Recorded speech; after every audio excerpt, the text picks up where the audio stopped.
रहे हैं ऊना हलचल। ताज़ा खबरों के लिए फेसबुक पर फॉलो करें, यूट्यूब पर सब्सक्राइब करें ऊना हलचल। ऊना हलचल।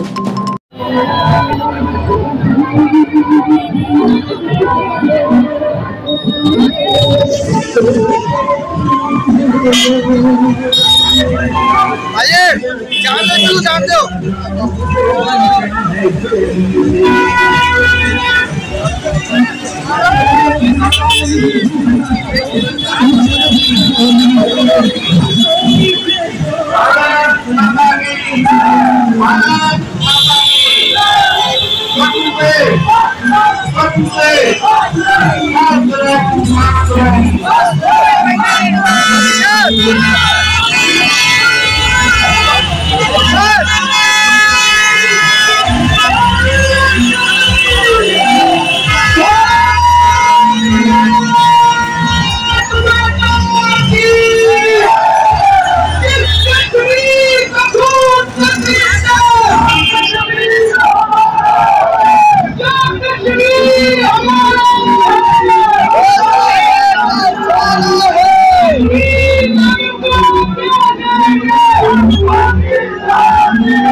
और पंडाल के अंदर आ जाएं।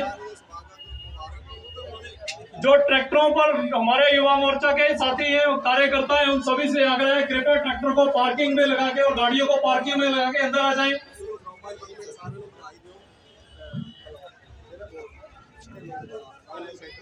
भारत माता की, भारत माता की।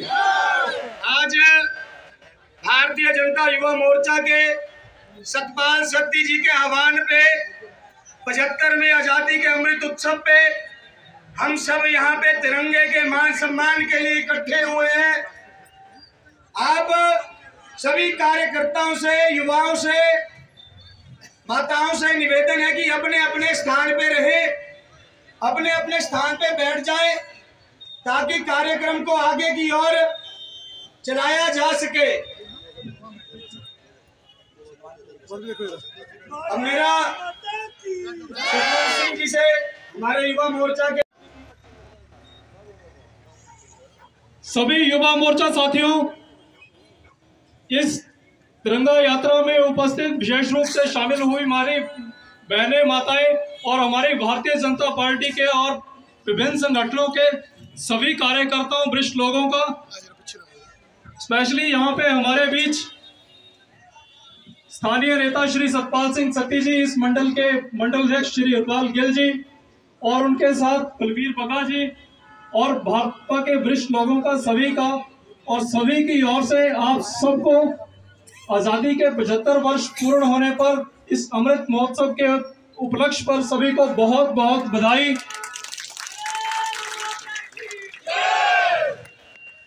मित्रों, आज जहां आजादी के 75 वर्ष लोग कहेंगे भगत सिंह की माता रो रहे हैं, ऐसे क्रांतिकारियों की वजह से आज हमें आजादी प्राप्त हुई है।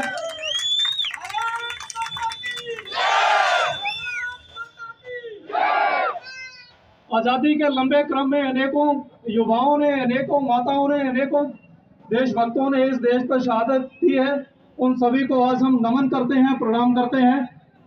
वहीं आज भारत एक नई दिशा में, नई स्पीड से, जैसे तेजी से यहाँ पे बुलेट ट्रेन का निर्माण हो रहा है। भारतीय जनता पार्टी के अध्यक्षता में यहाँ पे इंफ्रास्ट्रक्चर में तेजी से बढ़ोतरी हो रही है। भारतीय सेना कितनी सशक्त हुई है, इन सब पे हमें गर्व करने का विषय है।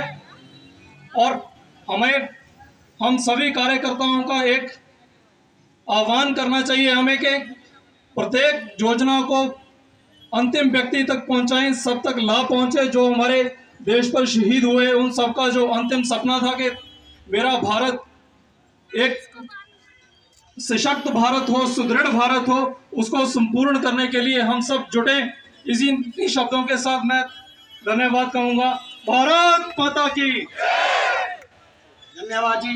भारत माता की। जो कार्यकर्ता युवा मोर्चा के भाजपा के पीछे भी खड़े, अपने अपने स्थान पे बैठ जाए। मेरा ऊना मंडल अध्यक्ष हरपाल और हिमाचल सरकार के छठा वित्त आयोग के चेयरमैन आदरणीय सतपाल सत्ती जी और सम्मानक मंच मेरे सामने बैठे हुए पार्टी के बहुत ही वरिष्ठ कार्यकर्ता, नौजवान साथियों, मातृशक्ति और नौजवान मित्रों, सब तो की भारत माता की, भारत माता की। वंदे वंदे वंदे वंदे। भगत सिंह अमर रहे, राजगुरु सुखदेव अमर रहे, रानी झांसी अमर रहे, हिंदुस्तान के शहीद अमर रहे, भारतीय सेना जिंदाबाद, भारतीय सैनिक जिंदाबाद। वंदे वंदे। भारत माता की, भारत माता की, भारत माता की।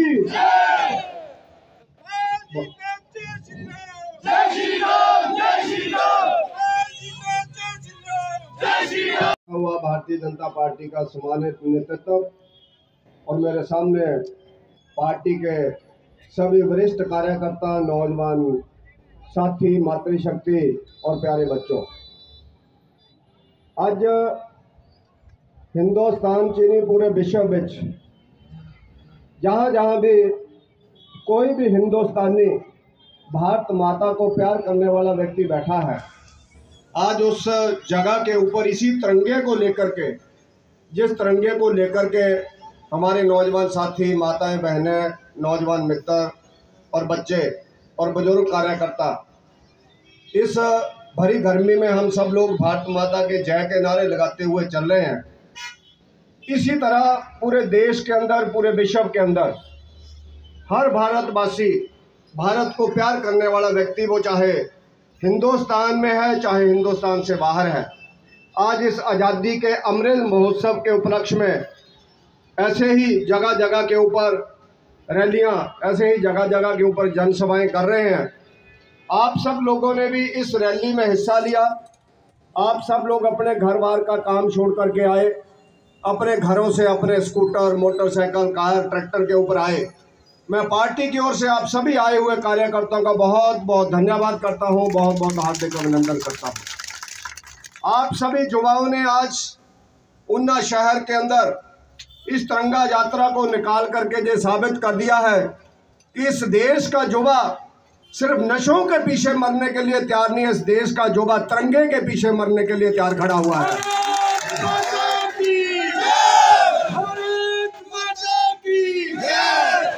आप सभी लोग लंबे समय से पार्टी का काम करते हैं, लेकिन आज का जो कार्यक्रम है, ये कार्यक्रम उस भारत माता के सपूतों को समर्पित है जिन्होंने 1200 वर्षों तक इस देश की गुलामी के विरोध में लड़ाई लड़ी, जिन्होंने इस देश के अंदर अपने परिवार खपा दिए, अपनी जवानी खपा दी, अपना कैरियर खपा दिया, लेकिन इस भारत माता की बेड़ियों को तोड़ने के लिए उन्होंने फांसी के फंदों को चूमा। मैं आप सब की ओर से उन तमाम शहीदों को बहुत बहुत प्रणाम करता हूं, उन शहीदों के चरणों में श्रद्धा सुमन अर्पित करता हूं। आज हम सब लोग जहाँ पर आए हैं और आप लोग इस तिरंगा को लेकर के आगे चल रहे हैं। मेरा आप सबसे आग्रह रहेगा कि आप सब लोग जब जहाँ से जाएं तो हम सब लोग इस तिरंगे को लेकर के आदरपूर्वक अपने घरों को जाएं। रास्ते में कहीं भी ये तिरंगा गिरे ना, तिरंगा कहीं झुके ना, आप सब लोगों के कदम कहीं रास्ते में रुके ना। आप अपने घर के छत के ऊपर जा कर के अपने परिवार के साथ सब लोगों को खड़ा करके इस तिरंगे को लहराएं और वहाँ जनगण मन करके भारत माता को याद करें। जो मेरा आप सब लोगों से आग्रह रहेगा। भारत माता की जय। इसके लिए काम कर रहे हैं इस पार्टी के अंदर। आज हमारे प्रधानमंत्री नरेंद्र मोदी जी ने जो संदेश दिया आप सब लोगों ने सुना होगा। उन्होंने कहा है कि अगली शताब्दी हिंदुस्तान की शताब्दी है। अगले 25 वर्षों तक जब हम लोग 100वां वर्ष मनाएंगे आज़ादी का, उस समय हम सब लोग इस देश को, इस भारत माता को विश्व के अंदर पहले स्थान के ऊपर खड़ा करेंगे। नंबर 1 होगा इंडिया पूरे विश्व के अंदर अगले 25 वर्षों में।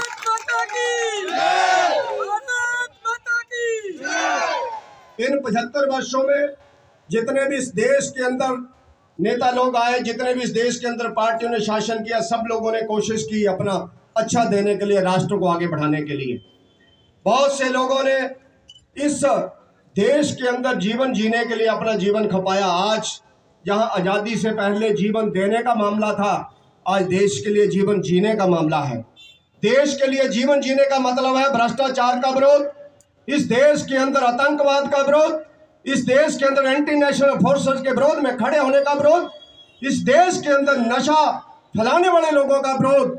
इसलिए मैं आप सब लोगों से आह्वान करता हूं कि आप सब लोग, आज शायद हम सब लोगों को मरने की जरूरत नहीं है, इस देश के लिए जीने की जरूरत है, इस राष्ट्र को आगे बढ़ाने की जरूरत है। ये मेरा आप सब लोगों से आग्रह रहेगा। और जब भी हम सब लोगों को जरूरत पड़े तो हम सब लोग राष्ट्र के लिए बलिदान देने से भी पीछे न रहें।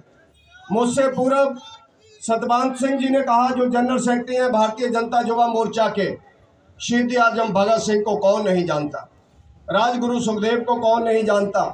उनकी भी इच्छा होगी कि हम पढ़ें, उनकी भी इच्छा होगी कि हम लोग आगे बढ़ें, उनकी भी इच्छा होगी कि हम लोग पढ़ करके शादी करें, अपना परिवार बसाएं। लेकिन जब उन लोगों से पूछा गया कि आपके परिवार के लोगों ने आप सब लोगों को जयमाला पहनाने का निर्णय लिया, तो उन्होंने कहा हमने फांसी के फंदे से जयमाला पहन ली है, घर वालों को बता दो जाकर के हमारी जयमाला सिर्फ फांसी का फंदा है। हमारे लिए भारत माता हमारे लिए शादी से बड़ी है, भारत माता हमारे लिए परिवार से बड़ी है, भारत माता ये राष्ट्र हम सब के लिए अपने गांव से बड़ा है, अपने शहर से बड़ा है। इस जज्बे को लेकर के उन लोगों ने आज़ादी के लिए लड़ाई लड़ी। आप सब लोग जानते हैं शहीद आजम शहीद उधम सिंह 17 वर्षों तक इंतजार करते रहे जलियांवाला बाग कांड का बदला लेने के लिए। 17 वर्षों तक आप कल्पना करो कैसी आग रही होगी उनके दिल के अंदर।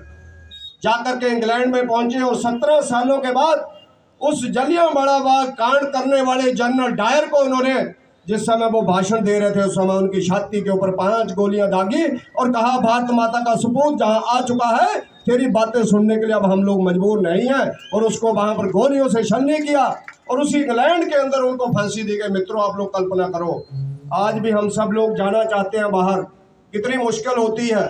परिवार के पास पैसा भी है, हमारे भाई बहनों का कत्ल किया है, कुएं के अंदर गिर करके लोगों ने जान दी है। मैं उस जनरल डायर को छोड़ूंगा नहीं। ऐसा जज्बा लेकर के हम सब लोगों को, कई बार रात को गुस्सा आता है, सुबह उतर जाता है, वो गुस्सा नहीं होता, वो भावनाएं होती हैं। जो गुस्सा होता है वो शहीद आजम भगत सिंह की तरह होता है, वो शहीद आजम शहीद उधम सिंह की तरह होता है, रानी झांसी की तरह होता है, जो अपने 4 साल के बच्चे को अपनी कमर के साथ बांध करके अंग्रेजों के साथ तलवार लेकर के लड़ी, झांसी की रानी, उसको कहते हैं गुस्सा। इस फुट की बर्फ में लेह लद्दाख में खड़े रखता है। गुस्सा वो होता है जो हमारे देश के ऊपर जब आक्रमण होता है तो हमारे सैनिक जाकर के सीमा क्रॉस करके पाकिस्तान के अंदर जाकर के सर्जिकल स्ट्राइक करते हैं, गुस्सा उसको बोलते हैं। गुस्सा वो होता है जो देश के लिए अच्छा काम करने के लिए आदमी काम करता है। गुस्सा वो नहीं होता जो अपने स्वार्थ के लिए आदमी गुस्सा करता है। गुस्सा वो होता है मित्रों जो राष्ट्र की भक्ति के लिए किया जाता है। शहर के अंदर असामाजिक ताकतें सर ना उठाए हैं। इस उन्ना शहर के अंदर असामाजिक ताकतों को कुचलने के लिए इस देश के अंदर जो 50 वर्षों तक जिन्होंने प्रधानमंत्री दिया, जो बोलते थे हमने देश की आज़ादी लड़ी है, हमने देश के लिए आज़ादी दिलाई है, आज वो पार्टी हिंदुस्तान का तिरंगा लहराने के ऊपर कमेंट्स करती है कि भारतीय जनता पार्टी तिरंगा क्यों लहरा रही है। उनको शर्म आती है तिरंगा लहराने से, कांग्रेस के लोगों को उनको शर्म आती है भारत माता की जय करने से। आपने देखा कहीं कांग्रेस ने कोई कार्यक्रम किया? आपने देखा कहीं कांग्रेस ने कोई स्कूटर रैली की? आपने देखा कहीं कांग्रेस ने कोई जनसभा की? आपने देखा कहीं उनके सांसदों ने कहीं ट्रैक्टर के ऊपर आपकी तरह घर का डीजल फूंक करके, जला करके, पेट्रोल डाल करके उन्होंने कहीं रैली की? वो रैली कर सकते हैं तो सिर्फ नशा आगे बढ़ाने के लिए कर सकते हैं, वो लोगों को गुमराह करने के लिए कर सकते हैं, लोगों में जातिवाद भड़काने के लिए कर सकते हैं, वो आतंकवादियों को शरण देने के लिए कर सकते हैं, जवाहरलाल नेहरू यूनिवर्सिटी में हिंदुस्तान मुर्दाबाद बोलने वाले लोगों का समर्थन करने के लिए कर सकते हैं, लेकिन भारत माता की जय बोलने में उनको शर्म आती है। जब प्रधानमंत्री ने उनको कहा कि आप सब लोग दिल्ली के अंदर सभी सांसद इकट्ठे होकर के मोटरसाइकिल के ऊपर रैली निकालेंगे, तो कांग्रेस के विपक्ष के लीडर जो बने हैं मिस्टर चौधरी, उन्होंने कहा हम बीजेपी की रैली में नहीं जाएंगे, हम अपनी निकालेंगे। लेकिन आज तक उनकी रैली नहीं निकली है, आज तक उनकी रैली नहीं निकली है। मित्रों, ये है कांग्रेस का असली चरित्र, यही है कांग्रेस की देशभक्ति। ये लोग जब इस देश के लोगों के ऊपर आक्रमण होता है तो उनका साथ नहीं देते हैं। जब हमारी मिलिट्री जाकर के सर्जिकल स्ट्राइक करती है तो ये देश की सेनाओं से पूछते हैं क्या सर्जिकल स्ट्राइक हुई है, इसका कोई प्रूफ है? इन लोगों को शर्म नहीं आती है कि जो मिलिट्री के लोग हैं वो बीजेपी के नहीं है, कांग्रेस के नहीं है, किसी मायावती, मुलायम, लालू, केजरीवाल के नहीं है, वो इस भारत माता के पुत्र और पुत्रियां होते हैं। जिस समय सर्जिकल स्ट्राइक के लिए रात को 12 बजे वो जाते हैं, लेकिन उनसे प्रूफ पूछा जाता है कि सर्जिकल स्ट्राइक हुई या नहीं हुई। ये वो लोग हैं जो इतने सालों तक अपने नेताओं के नाम पर इस देश के बड़े बड़े क्षेत्रों की जगहों के नाम रखते रहे, लेकिन जो वर्तमान गवर्नमेंट है, जिस गवर्नमेंट ने इस देश के अंदर मित्रों धारा 370, जिसको लोग बोलते थे धारा 370 टूट नहीं सकती है, आप लोग जानते होंगे धारा 370 का असर यह था, जिस समय हम लोग कश्मीर के अंदर जाते थे तो एक कश्मीर का झंडा लहराता था, एक तिरंगा झंडा लहराता था, और हम लोगों को बतलाया जाता था कश्मीर से कन्याकुमारी तक भारत एक है। मैं उन लोगों से पूछना चाहता हूं जिन्होंने 52 साल तक प्रधानमंत्री दिया, अगर कश्मीर से कन्याकुमारी तक भारत एक था तो कश्मीर के अंदर 2 झंडे क्यों लहराए जाते थे? आज नरेंद्र मोदी ने एक झंडा लहराया है, तिरंगा झंडा आज नरेंद्र मोदी ने लहराया।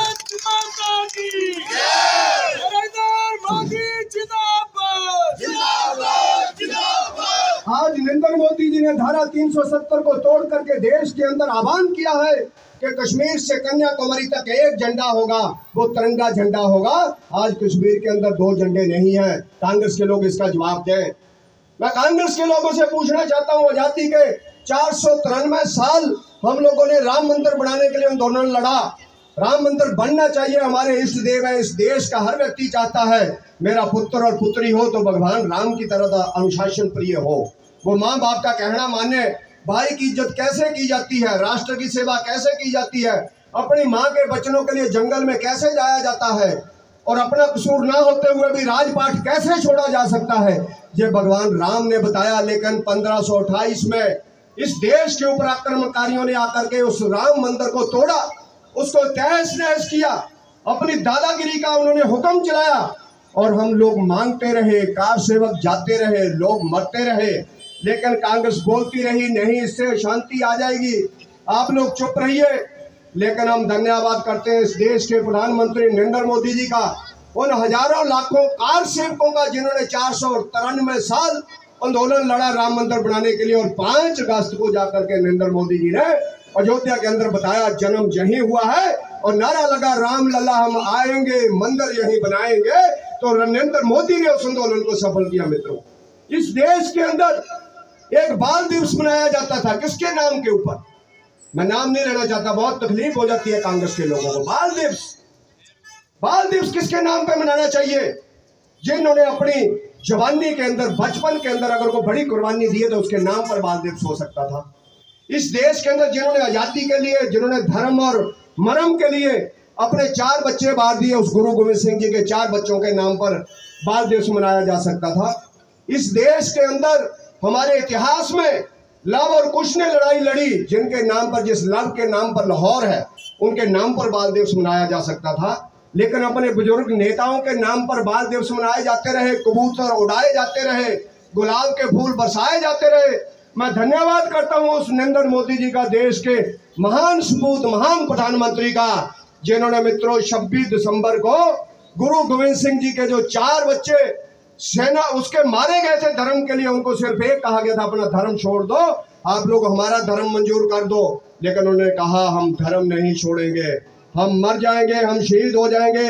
उस जोरावर सिंह, उस फतेह सिंह, उस अजीत सिंह, उस हमारे जो चौथे जुझार सिंह, इन चारों लोगों को शहीद किया गया। 2 लोगों को गढ़ी के मैदान के अंदर और 2 व्यक्तियों को जाकर के दीवार के अंदर चुना गया। और मैं धन्यवाद करता हूं, नरेंद्र मोदी ने कहा है उनके जन्म दिवस के ऊपर मनाएंगे अगली 26 दिसंबर को बाल दिवस, किसी बूढ़े नेताओं के नाम पर नहीं बनाएंगे बाल दिवस को।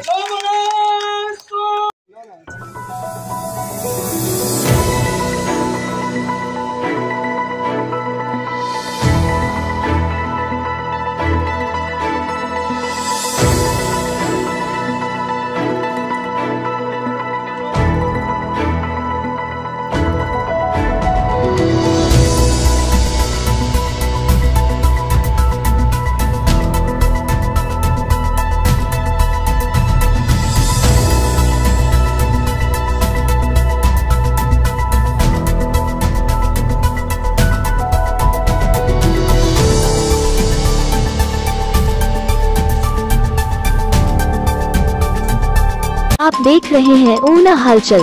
ताज़ा खबरों के लिए फेसबुक पर फॉलो करें, यूट्यूब पर सब्सक्राइब करें ऊना हलचल। ऊना हलचल।